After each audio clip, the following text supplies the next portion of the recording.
ஒரு இந்த கரூர் ஸ்டாம்பேடுக்கு பிறகு விஜய் வந்து இந்தியா முழுக்க அறியப்படுகிற ஒரு தலைவராக மாறுறாரு. என்னடா ஒரு தலைவரை பார்க்கறதுக்கு இவ்வளோ பேர் கும்பலாக போய் நிற்கிறாங்க, அதில் ஒரு 41 பேர் செத்து போகிறாங்க, அந்த 41 குடும்பமும் அதுக்கு காரணம் அவர் இல்லைன்னே வந்து சொல்லுது. அப்போ யாரா இவருன்னு பார்க்க ஆரம்பிக்கிறான். அப்போ ஆல் இண்டியா லெவலில் ஒரு பிரகாசமான ஒரு ஆளாக மாறுறாரு அவர்.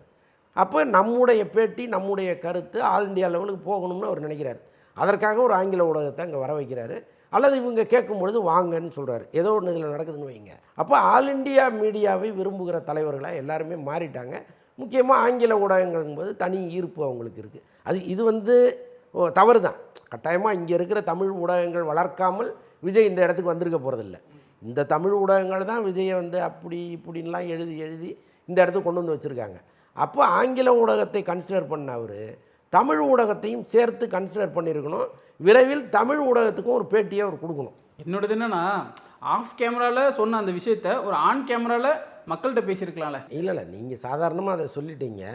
ஒரு கேமரா முன்னாடி நடிப்பதற்கு அவருக்கு எப்போவுமே தயக்கம் கிடையாது. ஆனால் நீங்கள் அங்கே உட்காந்து கேள்விகளை கேட்கும்போது அதை நம்ம எந்த விதத்தில் எதிர்கொள்வதுங்கிற ஒரு தடுமாற்றம் அவருக்குள்ளே வரலாம். இன்னொன்று வந்து எல்லாரும் மாதிரியும் இருந்துட முடியாது.